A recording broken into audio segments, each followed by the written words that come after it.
Piles అంటే చాలామంది ఏంటంటే మామూలుగా మోషన్‌లో రక్తం పడ్డా, మోషన్‌లో చిన్న గడ్డ అయినా, మోషన్‌లో చిన్న పీలికలు వచ్చినా, మోషన్‌లో కొంచెం హార్డ్ మోషన్ వచ్చినా, ఏదొచ్చినా గానీ అందరికీ మైండ్‌లో ఉండేదేంటంటే మొలలు.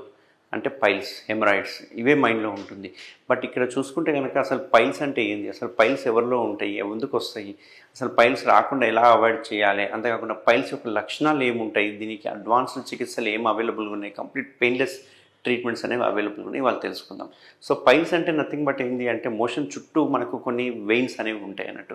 సో ఆ వెయిన్స్ సాగి ముద్దలాగా తయారు కావడాన్ని మనం పైల్స్ అంటుంటాం. పైల్స్ అనేవి నథింగ్ అక్కడ ఒక కండ లాంటిదో లేకుంటే ముద్ద లాంటిదో ఉండదు. ఓన్లీ వెయిన్సే ఎలాంగేట్ అయిపోతాయి. ఆ వెయిన్సే కండలాగా తయారైపోయి కిందికి జారుతూ ఉంటాయి అన్నట్టు. అట్లా కిందికి జారేదాన్ని మనం పైల్స్ అంటూ ఉంటాం.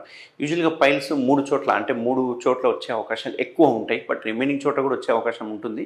బట్ 3 చోట్ల ఎందుకంటే ఆ రక్తనాళాలు ఆ 3 చోట్ల ఎక్కువ ఉంటాయి కాబట్టి ఆ ఏరియా నుంచి పైల్స్ వచ్చే అవకాశాలు ఉంటాయి అన్నట్టు.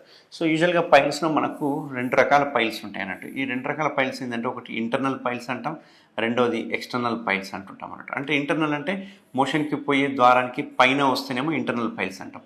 మోషన్ ద్వారానికి కింద వస్తుందని ఎక్స్టర్నల్ పైల్స్ అంటుంటాం అన్నట్టు. సో ఈ పైల్స్ కూడా స్టేజింగ్లు ఉంటాయి. 1, 2, 3, 4 అని చెప్పేసి మనకు స్టేజింగ్లు ఉంటాయి అన్నట్టు. సో ఈ స్టేజింగ్ చూసుకుంటే కనుక ఇండియన్స్లో చూసుకుంటే 1 and 2 అనేది మోస్ట్ కామన్గా ఉంటూ ఉంటాయి. బట్ అవి ఎక్కువ సిమ్టమ్స్ కాజ్ చేయవు. కానీ కొందరిలో 1, 2 కూడా సిమ్టమ్స్ కాజ్ చేస్తూ ఉంటాయి అన్నట్టు. సో ఈ పైల్స్ అనేవి నథింగ్ బట్ ఒక వెయిన్సే ఒక ముద్దలాగా కిందికి రావడానికి పైల్స్ అంటుంటాం. సో పైల్స్ లక్షణాలు ఏముంటాయంటే బ్లీడింగ్ పడటం, అప్పుడప్పుడు పెయిన్లెస్ బ్లీడింగ్. అందుకే ఇక్కడ ఇంపార్టెంట్, పెయిన్ఫుల్ బ్లీడింగ్ ఉంటే ఫిషర్ అని అర్థం. పెయిన్లెస్ బ్లీడింగ్ ఉంది అంటే అది పైల్స్గా కన్సిడర్ చేయాలి. సో మీకు పెయిన్ లేదు, మోషన్ ఫ్రీగానే పోతుంది కానీ రక్తం పడుతుంది అంటే అవి పైల్స్ యొక్క లక్షణాలు. అంతేకాకుండా మోషన్కి అడ్డుపడినట్టు అనిపిస్తుంటుంది, కొంచెం డిఫికల్ట్ అనిపిస్తుంటుంది మోషన్ పోవడానికి, డిస్కంఫర్ట్ అనిపిస్తూ ఉంటుంది. ఒక చెయ్యి కడుగుతుంటే వాష్ చేసుకుంటుంటే ముద్దలు ముద్దలుగా తగులుతుంటాయి. కొందరైతే ఆ ముద్దల్ని లోపల తోసేసుకుంటారు. మోషన్ అంతా అయిపోయిన తర్వాత వాష్ చేసుకున్నాక ముద్దలు లోపల తోసేసుకుంటే అవి లోపలికి వెళ్ళిపోతుంటాయి. మళ్ళీ ఎప్పుడైతే స్క్వాటింగ్ పొజిషన్లో ఉన్నారో, ఎప్పుడైతే డెఫికేషన్ చేస్తూ ఉన్నారో మోషన్ పోయేటప్పుడు మళ్ళీ కిందికి జారిపోతూ ఉంటాయి అన్నట్టు.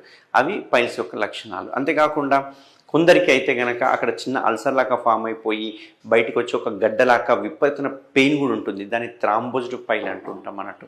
థ్రాంబోజ్డ్ పైల్ అంటే రక్తం గడ్డ కట్టిపోతుంది. ఏదైతే రక్తనాళాలే కిందికి వస్తాయని చెప్పాను కదా, ఆ రక్తం గడ్డ కడితే దాన్ని థ్రాంబోజ్డ్ పైల్ అంటుంటాం. అది కొంచెం పెయిన్ఫుల్ ఉంటుంది. అంతేకాకుండా అల్సర్ ఫామ్ అయిపోతుంది. కొందరికి ఫీవర్ కూడా వచ్చే అవకాశాలు ఉంటాయి. అండ్ మోషన్ వచ్చి అంటే వస్తున్నట్టు అనిపిస్తుంటుంది. బట్ మోషన్కి వెళ్తే మోషన్ రాదు, బట్ వచ్చినట్టు అనిపిస్తూ ఉంటుంది అన్నట్టు. ఇట్లాంటి లక్షణాలే పైల్స్ యొక్క లక్షణాలు అన్నట్టు.